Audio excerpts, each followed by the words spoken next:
Porque pela graça sois salvos, por meio da fé.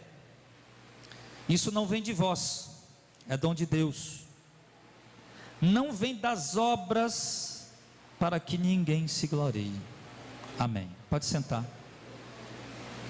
Irmãos, esse texto, ele é claro em dizer que nós não somos salvos pelas obras. Amém? E nós somos salvos pela fé e não pelas obras. Agora eu quero que vocês entendam uma coisa. Pastor, eu sou salvo pela fé e não pelas obras. O texto é claro, o texto faz a distinção perfeita. Então, pastor, eu não preciso de obras, eu não preciso fazer nada, eu não preciso de nenhum tipo de obra para minha salvação, porque afinal a salvação é pela fé e não pelas obras. Entenda, querido, você é salvo pela fé e não pelas obras. Porém, quem está me entendendo aí, por favor? Porém, a verdadeira fé, escute o que eu estou dizendo. A verdadeira fé, ela se manifesta através das obras. Ninguém jamais pode abrir a boca e dizer: eu sou eleito, eu sou salvo, eu creio, eu fui predestinado, se não tiver obra. Se você pensa que é um eleito, um salvo, um predestinado, mas não tem obra, meu filho, você está completamente enganado. Vamos lá para Tiago. Tiago capítulo 2. Tiago, ele mostra que a fé e as obras, elas andam juntas. Que as obras revelam a fé, que a fé se manifesta por meio das obras. Olha o que Tiago diz. Vamos ler, do verso Tiago 2,14. Meus irmãos, que proveita se alguém disser que tem fé e não tiver obras? Porventura a fé pode salvá-lo? Olha o questionamento de Tiago, irmão. Tiago está dizendo: meus amados irmãos, que proveita se algum de vocês disser que tem fé, mas não tiver obra? Será que essa fé sem obra pode salvar vocês? Tiago já está deixando claro que não. E por quê, pastor? Porque agora eu tenho que fazer obra para poder ser salvo? De maneira alguma. Mas então como é que é isso? As obras são os frutos daqueles que estão salvos. Presta atenção no que Tiago está dizendo. Que proveito tem se alguém disser que tem fé e não tiver obras? Eu tenho certeza que se eu conversasse com cada um de vocês em particular: irmão, você tem fé? Eu tenho, pastor. Irmão, você tem fé? Eu tenho muita fé. Irmão, você tem fé? Tenho. Eu ia fazer igual o Tiago. Eu ia fazer como o Tiago fez aqui, ó. Eu ia perguntar para você o seguinte, no verso 18: mas dirá alguém: tu tens fé? Eu tenho obra. Mostra-me a tua fé sem as tuas obras, que eu te mostrarei a minha fé pelas minhas obras. Tiago está dizendo: você tem fé mesmo? Então me mostra aí, cadê tua fé? Não, ela está aqui dentro. Não, a fé não está aqui dentro. A fé tem que se manifestar. Como é que algumas igrejas ensinam o povo a manifestar a fé? Dinheiro. Aí o povo vai lá, bota um monte de dinheiro lá no bolso lá do pastor e diz: eu tenho muita fé. O outro vai lá, faz uma campanha de 7 semanas e diz: eu tenho muita fé. Meu filho, não é esse tipo de obra aí que Deus está falando. Quem está nesse tipo de obra aí, caiu foi no arapuca, no alçapão, num fojo de pegar preá. Está enganado. Está enganado. Deixa eu perguntar para você, irmão: você tem fé? Cadê tua fé? Em Marcos 2, a Bíblia narra um episódio em que Jesus estava em Cafarnaum. numa casa, ensinando. E ali 4 homens trazem um paralítico. E quando aqueles homens trazem o paralítico, a Bíblia diz que eles encontram a casa rodeada de pessoas e é impossível deles entrar. Aqueles homens olham para o telhado, algum deles sobe no telhado, depois eles levam o paralítico com toda dificuldade naquela maca para o telhado, e a Bíblia diz que eles abrem uma brecha no telhado. Imagina o barulho, o pessoal lá embaixo, Jesus pregando a reunião e os caras abrindo, mexendo na telha lá em cima. Eu acho que parou, todo mundo parou para ver aquele negócio. Rapaz, para isso, vocês estão atrapalhando a reunião, rapaz. E a Bíblia diz que ali eles descem o paralítico ao meio, onde estava Jesus. E o que é que a Bíblia diz a respeito disso? E Jesus, vendo-lhes a fé. A fé daquele homem não era algo abstrato. A fé daquele homem não era algo invisível. Jesus pôde ver a fé dele. Em quê? Nas obras. Jesus pôde ver a fé daquele. A Bíblia diz, e vendo-lhes a fé. Ah, pastor, como é que pode ver a fé, pastor? Através das obras. Foi assim que Jesus viu. Que essas obras, irmãos, elas podem se manifestar de várias maneiras. Quem tem fé, ela se manifesta nas obras. Não tem como estar lá na sua casa, não vou mais para a igreja, não vou mais para o culto, não vou mais evangelizar, não vou mais trabalhar para Deus, não vou mais trabalhar para a obra, mas eu tenho fé. Tem não. Se você tivesse fé, você estaria fazendo o que você tinha que fazer. A obra. O que é que Deus quer de você? Dinheiro? Você acha que Deus quer dinheiro seu? O que é que Deus quer de você? Um jejum?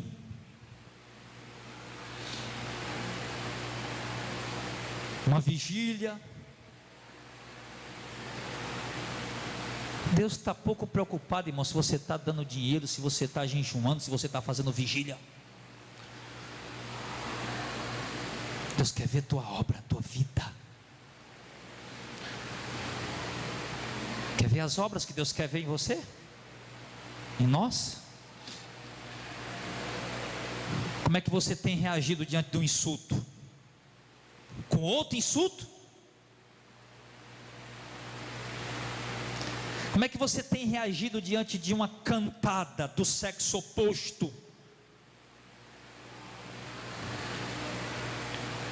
Como é que você tem reagido diante de uma tentação? Como é que você tem reagido diante de uma oportunidade de furtar? Como é que você tem reagido diante de uma oportunidade de fazer algo desonesto para se beneficiar? Como é que você tem agido? Como é que você tem lidado com as pessoas no seu dia a dia? Como é que você tem tratado as pessoas com as quais você convive? Como é que você tem tratado sua mulher, seu marido, seus filhos, seus colegas no trabalho, seus amigos de escola, de faculdade, as pessoas que estão em sua volta? Como é que você tem tratado essas pessoas, irmão? Como é que você trata o banco que liga para você, cobrando para você pagar o juro, está atrasado?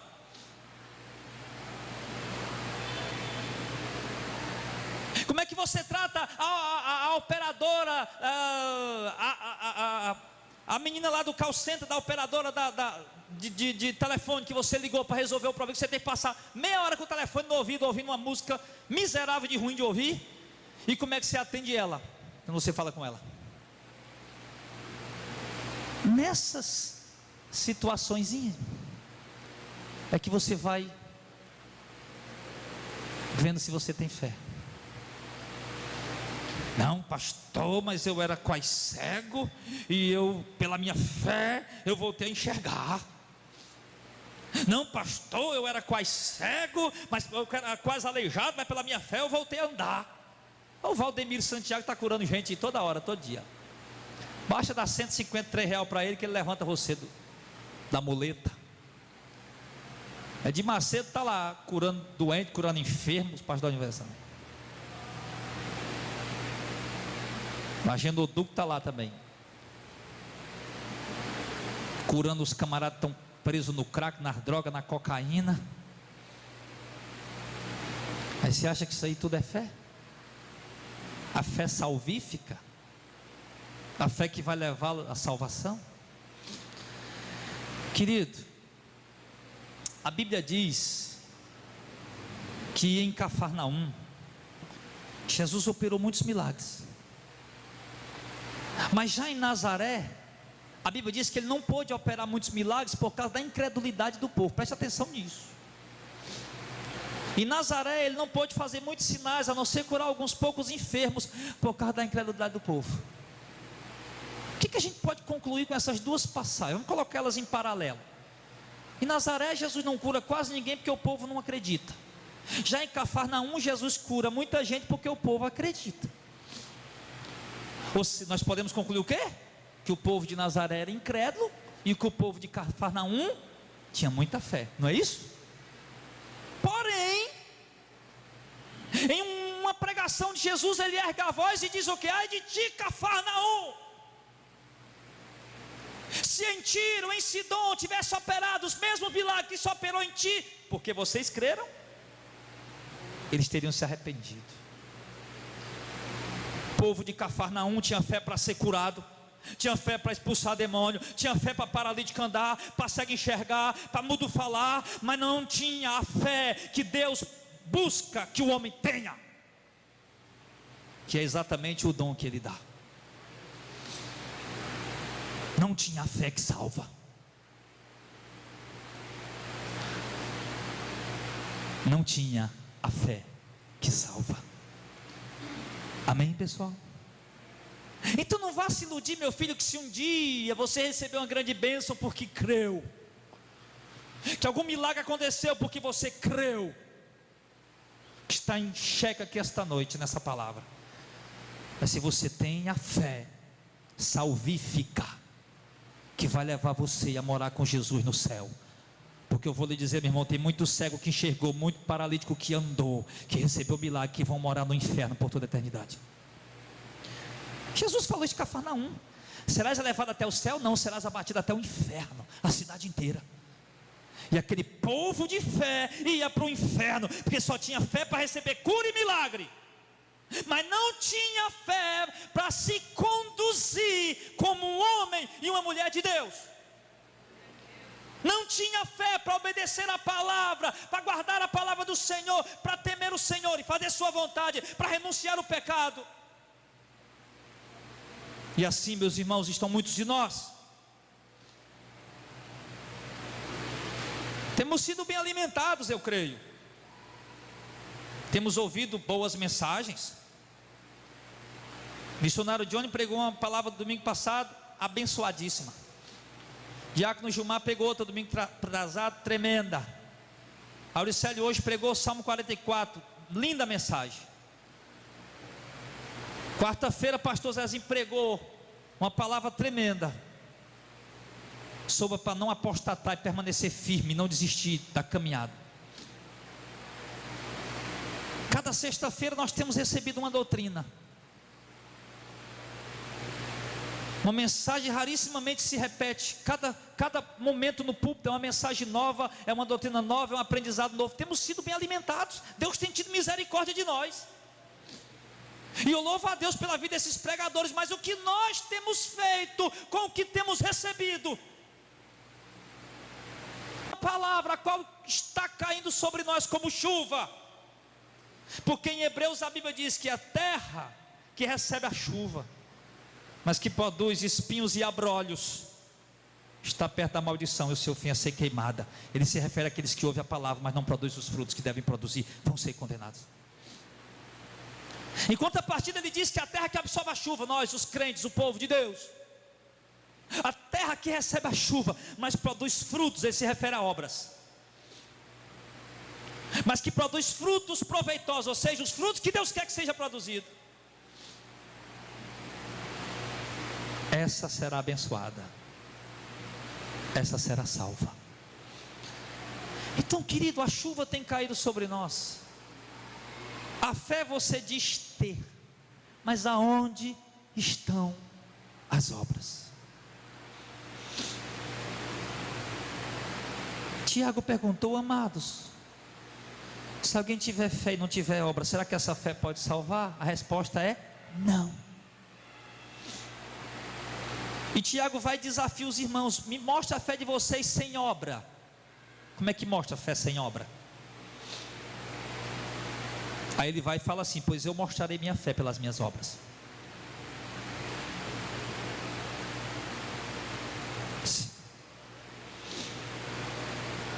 Deus sempre exigiu frutos do seu povo. Por quê? Porque quem tem fé salvífica, a fé que salva, é porque tem o Espírito Santo. E quem tem o Espírito Santo inevitavelmente produz os frutos do Espírito. Gálatas 5,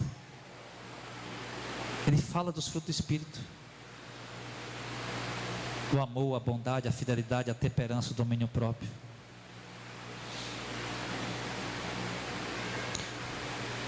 Tiago, ele cita uns exemplos interessantes no verso 18. Parece até que ele está falando, ele está escrevendo aqui para cristãos dispersos, mas me parece que esses cristãos, esses dispersos, parece que são judeus, a maioria deles. E Tiago faz uma pergunta no verso 18: ó, crês tu que há um só Deus? Ó, sim, Tiago, eu creio. Pergunta um católico quantos Deus tem. Coisa mais comum de ser ouvido um católico é: só tem um Deus. Não é isso? Pergunta um espírita, um macumbeiro, qualquer um. Você vai pregar para ele: não, só tem um Deus, só tem um Deus. Exatamente, só tem um Deus. E o problema qual é? É que vocês não estão servindo a esse Deus. Eu não digo vocês, né? Eu estou no diálogo com eles. Ele pergunta no verso 18. Não, verso 19: mas crês tu que é um só Deus? Fazes bem, porque até os demônios creem, estremece. Ou seja, então não é lá vantagem, não é muita coisa crer que só há um Deus. Está certo, se nós olharmos para o contexto, quando Tiago escreveu isso, o que nós vamos ver? Nós vamos ver um império romano dominando o mundo. Nós vamos ver um lugar chamado Panteão Romano, que é a casa de muitos deuses, um lugar que eles fizeram, né, Rubens?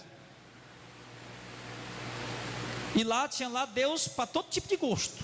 Das nações inteiras que Roma dominava, colocava os deuses lá. Aí lá todo mundo acreditava num Deus, e outro acreditava no outro, e outro acreditava no outro. Uns acreditavam em 10 deuses romanos, outros criam nos deuses da Síria, da Etiópia. E assim eles iam, cada um criou em muitos deuses. Mas os judeus e cristãos estavam lá: não, nós cremos que há um só Deus. E talvez estavam se achando melhor que os outros por causa disso. E Tiago escreve para dizer para os irmãos: irmão, você não pode se achar melhor do que aquelas pessoas, porque vocês acreditam que só existe um Deus. Tudo bem, esse povo aí crê num monte de deuses, mas os demônios creem num só Deus, e nem por isso estão salvos. Apesar de ter uma igreja universalista que crê que todo mundo vai ser salvo, que estão orando para o diabo se converter. Eu lhe digo que é perca de tempo, porque o diabo não vai se converter. E por que o diabo não vai se converter? Porque a Bíblia diz que ele vai ser jogado no lago de fogo e enxofre. Isso não pode ser mudado. Então ele não vai se converter. Então não adianta orar para o diabo se converter. Mas ele diz no verso 20, vai lá: ó homem, vão. Homem, vão. Queres tu saber que a fé sem obras é morta? Ele vai dar exemplos da antiga aliança, ou do Antigo Testamento, das histórias antigas.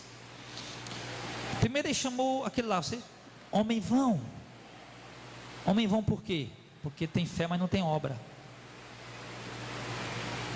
Uma vez a minha mãe falou para mim assim: no inferno está cheio de gente de boa vontade, e pior que está mesmo. Mas são vãs por quê? Porque não tem as obras que Deus espera que tenha. O que a Bíblia fala em Mateus capítulo 13, na parábola do semeador? Que aquela semente, ao cair no coração, ela deveria produzir. O homem que plantou aquela semente esperava colher frutos dela, não era isso? Nenhum agricultor vai plantar uma semente no campo sem que ele esteja esperando o fruto. Um agricultor não vai se esforçar para plantar semente no campo para esperar fruto. Assim Cristo não desceu aqui na terra para trazer a nós a mensagem do Evangelho sem que ele esperasse fruto.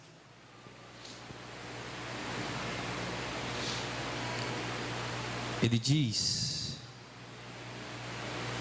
no verso 21: porventura Abraão nosso pai não foi justificado pelas obras quando ofereceu sobre o altar o seu filho Isaque? Bem vê que a fé cooperou com as obras, e que pelas obras a fé foi aperfeiçoada, e cumpriu-se a escritura que diz: creu Abraão em Deus e lhe foi isso imputado como justiça, e foi chamado amigo de Deus. Vede então que o homem não é justificado pelas obras, aliás, que o homem é justificado pelas obras e não somente pela fé. O livro de Tiago quase que foi rejeitado pelos pais da igreja, para não entrar no cânon sagrado, porque Tiago estava dizendo, alguns entenderam que Tiago estava dizendo que para o homem ser salvo tinha que ter obra. E Tiago não está aqui dizendo que alguém para ser salvo tem que ter obra, tem que comprar salvação com as obras. Tiago está dizendo o quê? Que quem tem fé obrigatoriamente precisa manifestar isso em obras. Porque senão, querido, se a salvação fosse pelas obras, qual é a igreja que mais faz obra de caridade no mundo? Igreja católica. Igreja católica é uma das igrejas que mais faz obra de caridade no mundo. Milhares e milhares de obras filantrópicas, milhões e milhões investidos em ajuda necessitada todo ano. Obra. Mas e a fé? A fé salvífica, que agrada a Deus, a qual eles dividem um pouco para Maria, São Francisco, Santo Expedito, Padre Cício e todos os outros santos. Então apenas as obras não. Se a salvação fosse pelas obras, irmãos, então bastava as pessoas fazerem alguma coisa boazinha e pronto, não precisava nem Jesus ter morrido na cruz. Todavia, Deus diz para nós que se nós somos crentes, se nós somos salvos, as nossas obras se manifestam. Em Mateus 13, Jesus falou várias vezes sobre o reino de Deus e as suas manifestações na vida do homem. Jesus chegou a comparar com o reino de Deus como 3 medidas de fermento que a mulher coloca dentro da farinha para preparar um bolo. E depois de colocar aquela medida de fermento dentro da farinha de bolo, o que é que acontece com a massa? Ela enche, leveda. Por quê? Porque o fermento está lá, e a gente vê com os olhos a massa levedando. E Jesus disse: o reino de Deus é assim. Quando ele entra na vida do homem, é visível a transformação dele, é visível através das obras dele. Jesus disse outra coisa interessante: o reino de Deus é como uma semente pequenininha, e comparou com um grão de mostarda, bem miudinha, bem pequenininha, que é plantada. Alguns olham ali, poxa vida, essa semente, diz que ela se torna uma das maiores hortaliças, que chega a fazer sombra para as aves do céu. Plantou uma semente tão minúscula, tão aparentemente insignificante, de repente ela cresceu ao ponto de fazer sombra para dar refrigério para alguém. Assim é quando o reino de Deus entra em nós. Nós nos tornamos um lugar de refrigério para algumas pessoas que vêm até nós.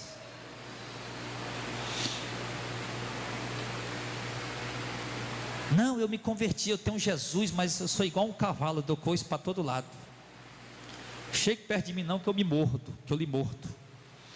Aí Paulo diz sobre isso o que? Vocês estão na carne. se mordendo uns aos outros, se devorando.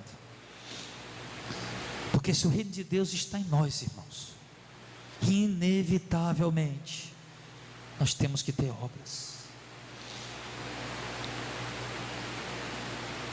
Eu quero perguntar a você uma coisa essa noite.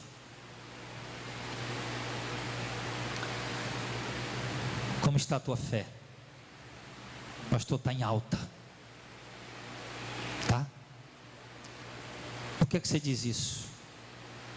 É porque eu oro, eu leio a Bíblia, eu venho para o culto. Isso não é o suficiente. Se a sua fé está em alta, então também está em alta as tuas obras. Amém, amém, amém? Aí eu lhe pergunto, como é que está a sua fé? Está bem? E como é que estão as tuas obras? Você tem vivido para si? Para o seu próprio egoísmo, para a sua própria vaidade? Você não se importa com mais ninguém, não está nem aí com mais ninguém? Você só cuida de si e pronto, e está tudo bem? Onde estão suas obras, meus irmãos? Será que Deus, ao olhar para nós esta noite, Ele vê alguma obra em nós? Claro que ninguém faz obra para se mostrar. Claro que ninguém vai fazer obra aí para poder dizer que está fazendo, mas a questão é, você tem obras? Não precisa eu ver, não precisa o irmão que está do seu lado ver, mas você tem? Você tem consciência que tem? Ele mostra, irmãos, voltando aqui um pouco, no verso número 15, se o irmão ou a irmã estiverem nus, irmão, se refere o contexto ali dentro da comunidade, a igreja. Irmão ou a irmã estiverem nus, tiverem falta de mantimento cotidiano, e algum de vocês disser, vá em paz, meu irmão, aquietai-vos e fartai-vos, tenha fé, e não lhe der coisa necessária para o corpo, que proveito virá daí? Assim também é a fé, se não tiver obras, é morta em si mesmo. No verso número 17.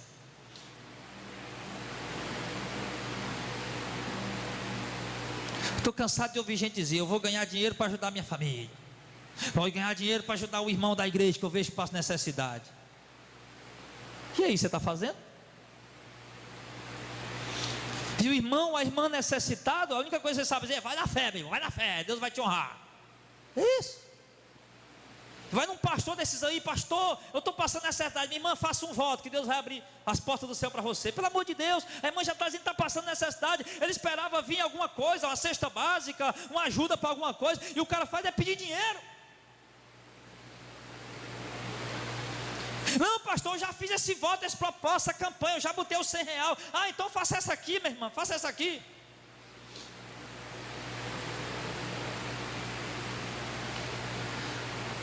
Viu o irmão ou a irmã necessitado, falta de mantimento cotidiano, e manda apenas ele ir na fé e não fizer nada, e está dizendo que não vem proveito algum disso.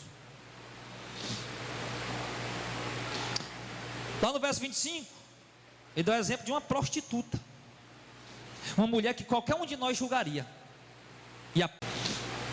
E ele diz no verso de número 25, de igual modo Raabe, a prostituta, não foi também justificada pelas obras, quando recolheu os emissários e os despediu por outro caminho? Porque assim como o corpo sem o espírito está morto, assim também a fé sem as obras é morta. O corpo sem o espírito está o que, igreja? Morto. O espírito saiu do corpo, o corpo morre. Do mesmo jeito é a sua fé sem obra, ela está morta, ela está na inércia, ela está inoperante. Para que você tenha uma fé viva, ela precisa ser ativa e manifestada através das obras. É isso. Lá nós temos vivido tempos difíceis, temos visto pessoas necessitadas, irmãos passando necessidade, privações, precisando da ajuda da igreja, precisando da ajuda dos irmãos. E nós só poderemos fazer algo por essas pessoas se a nossa fé tiver obras. Se nós formos lá em 1 João capítulo 3, 1 João 3,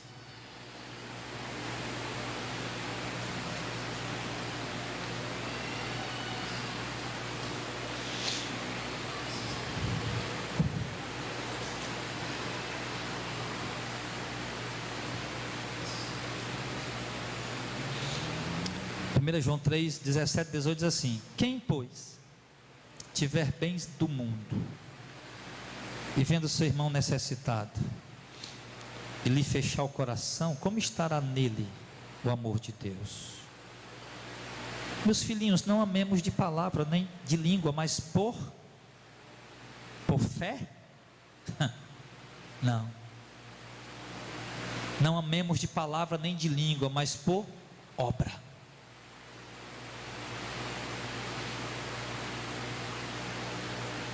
Obra e em verdade. Ou seja, meu irmão, chega de blá blá blá, de dizer que ama, que ama, que ama, que tem fé, que tem fé, que tem fé. A Bíblia diz que nós temos que ter obras. Não amemos de palavra nem de língua, mas por obra e em verdade. Amém, igreja? Deus quer isso de nós, irmãos. Nós não podemos nos tornar como a igreja moderna se tornou. Os cristãos modernos, a igreja moderna é uma igreja egoísta. É uma igreja que só pensa em si. São pessoas que só pensam em si. Olha as obras das igrejas hoje. Eles só estão preocupados com luxo. Eles só estão preocupados com aparência, com coisas grandes. Sim. Mas na verdade, amados, há algo muito mais importante do que aparência e coisas grandes, que a igreja tem que se preocupar e se importar. É com a salvação das pessoas. Sim, com a salvação.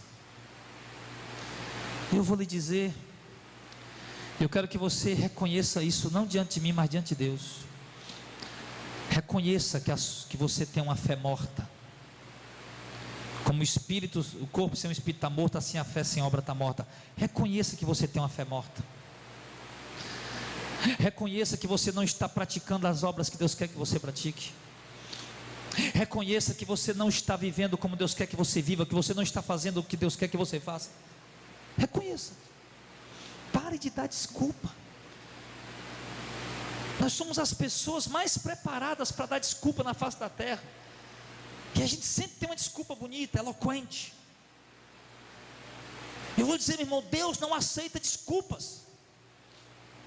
Eu posso aceitar desculpas, o pastor Zezinho pode aceitar desculpas. Deus não aceita desculpa, por quê? Porque Deus de fato sabe o que está dentro do seu coração.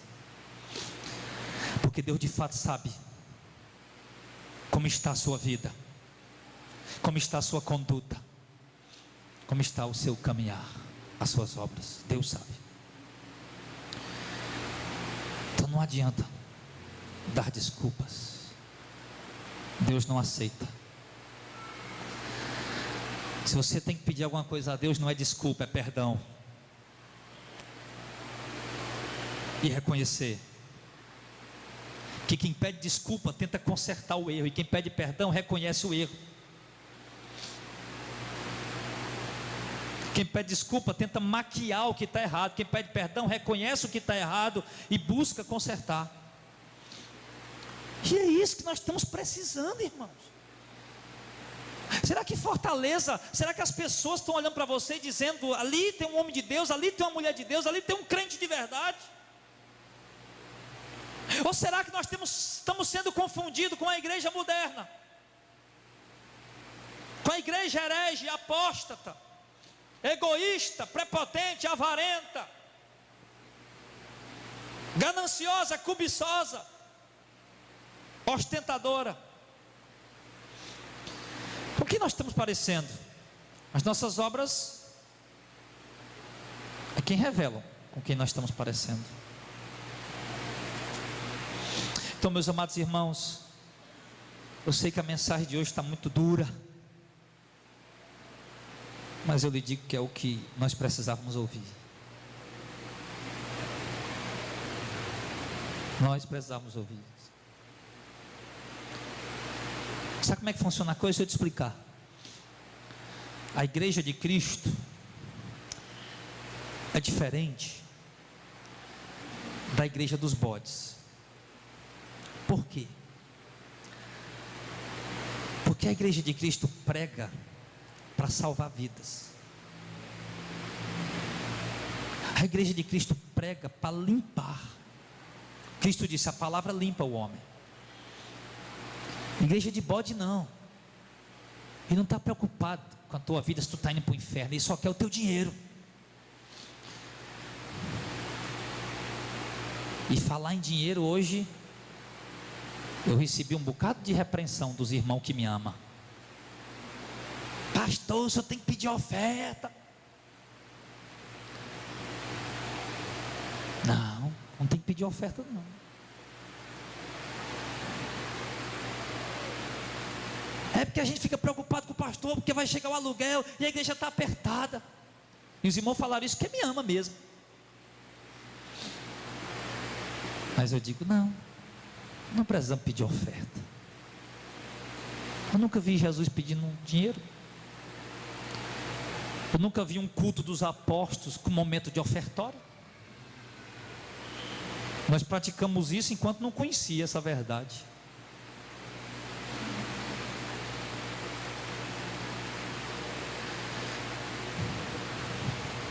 O que nós estamos precisando, irmão,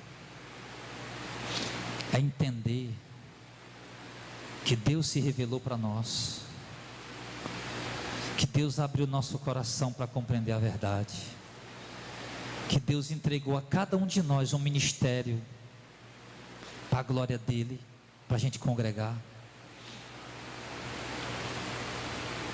No entanto, nós relaxamos. No entanto, nós simplesmente nos tornamos negligentes e displicentes na nossa caminhada. Mas Deus nos chama essa noite, irmãos. O que Ele disse à igreja, vamos lá para Apocalipse, acho que 2. Vamos ver se é 2.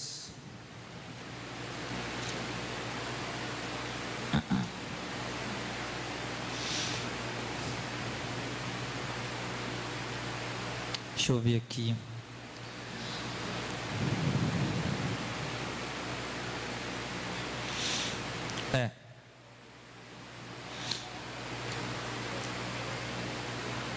Verso 5. Lembra-te, pois, de onde caíste, te arrepende e pratica as primeiras obras. Que primeiras obras são essas? As obras do primeiro amor, as obras quando você se converteu, que você andava em santidade, obedecia a Deus, tinha prazer em estar na presença do Senhor.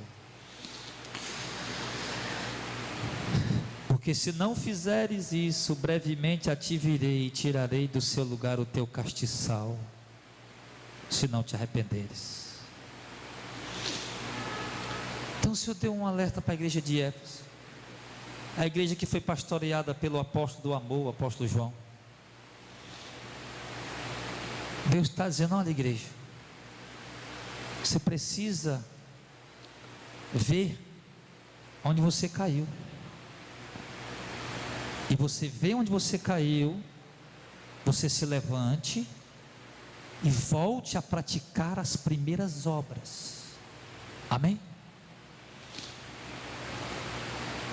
Então pare para refletir nisso. Onde foi que você caiu? Onde foi que você parou? Deus está dizendo: volta a praticar as primeiras obras. Primeiras obras Deus não está mandando, não é as obras do mundo não, quando você vivia lá. Lembra aí quando você se converteu? Você lembra? Como é que era a tua vida? Tinha fervor? Porque se não tinha, meu irmão, você nunca se converteu. A primeira característica de quem se converte é o fervor espiritual. A pessoa se converte, se encontra com Jesus, a primeira coisa é o fervor espiritual. E quer estar lendo Bíblia, quer estar orando, quer estar falando com os irmãos. Muda completamente. Aí parece que depois do tempo passa, esse negócio vai esfriando e o camarada vai e cai. Mas não cai ao ponto de voltar para o mundo, de voltar para o pecado, voltar para a prostituição. Ele simplesmente cai no sentido de parar, de estagnar, de estacionar. Era esse o problema da igreja de Éfeso. Se você lê o contexto que vem antes, você vai ver Jesus dizendo: olha, você tem obras, você prova os falsos profetas e vê que eles são mentirosos, você trabalha pelo meu nome, muito mais do que no começo, mas é aquelas obras que vocês tinham, que eram verdadeiras e sinceras, que era de um coração fervoroso, vocês não têm mais. Então Deus quer isso de nós, irmãos. Deus quer isso de nós. Parábola dos talentos, quem conhece, diga amém. Deus deu 5 a um, deu 2 a outro, deu 1 para outro. E assim Ele foi dando a cada um de nós. Para quê? Para a gente enterrar? Para a gente guardar? Para a gente jogar fora? A verdade é que cada um faz o que quer. Mas Ele diz: quando o Senhor voltou para prestar conta, servo fiel, foi fiel no pouco, vou lá para o muito. Servo fiel, foi fiel no pouco, entra comigo aqui. Aí o outro lá: eu enterrei. Não, Senhor, está aqui o que o Senhor me deu, eu sou honesto, guardei bem guardadinho, Senhor, está aqui o que eu não lhe dei para você guardar não, filho. Eu não lhe dei para você guardar, e muito menos eu. Deus é exigente. Ao cabo chega temendo: Senhor, eu sabia que tu eras homem severo, que colhe onde não plantaste, e eu com medo, eu escondi. Isso aí está teu erro. A Bíblia fala da severidade e da bondade de Deus. O quanto Deus é bom e o quanto Deus é severo. E tudo com justiça. Deus é bom porque Ele é bom, e Ele faz a bondade dele com justiça, não com irresponsabilidade. E Deus é severo. Quando Ele quer ser severo, Ele exerce a severidade dele com justiça, porque Ele é soberano.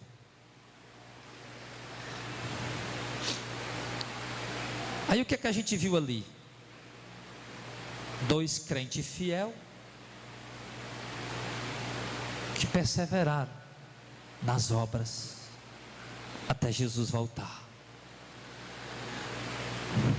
Outro crente, ou entre aspas, né? Pelo menos estava lá no meio, que simplesmente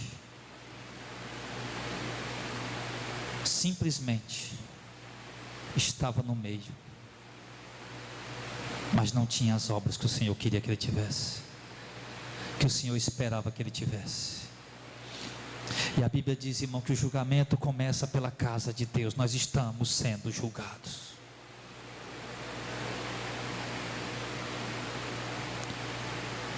Então, meu querido, não se iluda. Eu sou predestinacionista? Sou. Eu creio na predestinação, creio. Mas eu creio que um predestinado, um eleito, ele tem fé. E que essa fé é manifesta com obras, não com palavras.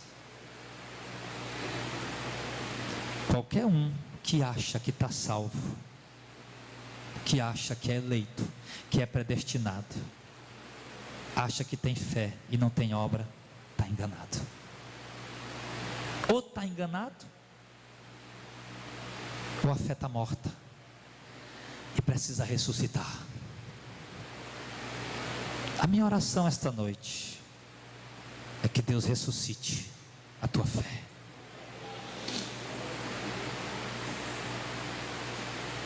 Como é que você era no ministério que você viu antes de vir para cá? Onde você trabalhava lá na igreja? Se era para capinar mato, você arrancava até com o dente, né? Opa, vai ter capinação de mato lá na igreja, arrancava com o dente. Imagina o Mauricélio, onde estamos arrancando mato com o dente?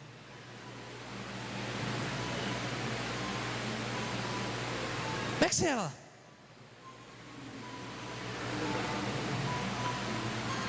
E agora, como é que você está? Acomodado, está relaxado, está descansado. Não, porque aqui o pastor, ele liga o som, desliga o som, ele bota a rádio no ar e tira a rádio do ar. Se duvidar, ele tem que pregar com a mão e a outra dominando a filmadora. Aqui a gente só precisa ficar olhando, deixa a coisa acontecer. O pastor faz tudo. Mas você está errado. Nós somos um corpo. Amém? Você gosta que as suas pés se movimentem, todas as duas? É bom ou não é? E os braços? Ou você quer ter uma perna amputada, ficar só com uma para ver? A igreja de Cristo é assim. Se uma perna está em falta, a outra bota mais força para andar. E cansa mais. Se um braço está em falta, o outro trabalha mais, se gasta mais. A Bíblia fala de galardões no céu. Eu sei que para muitos de nós tudo bem, Senhor, me dá um lugarzinho lá, lavando o chão lá de ouro, das ruas de ouro, tá bom. Claro que está ótimo. Mas se Jesus disse em João 4 que quem ganha almas está juntando tesouro para o reino de Deus, se Ele falou que eu posso ter galardão se eu trabalhar, se eu tiver obras, então eu vou trabalhar, então eu vou ter obras. Amém? Que será naquele dia? Mateus 25. Vinde benditos de meu Pai, possuí por herança o reino que vos está preparado. Resumindo, ele diz: porque vocês tiveram as obras, as quais os preparei para vocês ter. Ao passo que a partir do verso 41 ele diz: apartem-se de mim, malditos, para o fogo eterno preparado para o diabo e seus anjos. Por quê? Resumindo tudo que está escrito lá: porque vocês não tiveram as obras que eu queria, eu esperava que vocês tivessem. E por quê? Porque não tinham fé. E porque não tinham fé? Porque a palavra de Deus diz que o reino de Deus é como um grande peixe jogado ao mar. Ela traz todo tipo de qualidade de peixe. Sim, a igreja. Mateus 13. Uma grande rede jogada ao mar. Se é o reino de Deus, tá? Quando puxa para a praia, toda a qualidade de peixe. Aí depois o pescador vai lá, Jesus diz: pega os peixes bons, coloca no cesto, os ruins joga fora. Jesus diz: assim será na consumação dos séculos. Virão os anjos, separarão os maus dentre os justos. Os peixes bons Os que têm obras, porque têm fé. Os peixes ruins, os que não têm fé. Os que não têm obra porque não têm fé. Mas eu sei que você tem fé, porque você tem compreendido a mensagem do Evangelho. Você não seria capaz de compreendê-la se não fosse o Espírito Santo operando na tua vida. Você só está compreendendo a mensagem do Evangelho genuíno e verdadeira porque o Espírito de Deus está na sua vida. Então Deus quer, meu filho, que você desperte, que você acorde, e que você viva as obras. Eu não me refiro a estar aqui no púlpito com um paletó pregando, ou estar aqui com um violão tocando, ou estar aqui com o microfone cantando. Eu me refiro às obras do Espírito, nosso dia a dia, nosso cotidiano. Como eu vivo, como eu me comporto, como eu ando, quais são minhas obras no meu dia a dia, dia após o outro, um dia após o outro. É isso. Vamos ficar de pé. Vamos ficar de pé, que nós possamos receber essa exortação. Eu vou parar porque nem eu estou aguentando mais, está doendo. Mas entenda. Ah, pastor, eu queria tanto hoje ter vindo para um culto fervoroso. Ah, irmão, você errou, era bem ali na Deus e Amor do lado ali. É lá que estou entregando a revelação lá. Você errou a igreja que é a missão de fé, a outra. Você queria a revelação, aquela que revela toda hora? Não. A revelação que nós temos aqui é a palavra de Deus. Glória a Deus. Que ela revela se você vai para o inferno ou se você vai ser salvo. Aleluia, Deus. Nós temos essa revelação. Outras revelações mentirosas, onde os próprios pastores dizem que tem que revelar porque o povo gosta, esse tipo aí não, isso aí não faz o nosso tipo não. Eu prefiro, ao invés de dizer isso que eu te digo, eu prefiro abrir a Bíblia e dizer: assim diz o Senhor.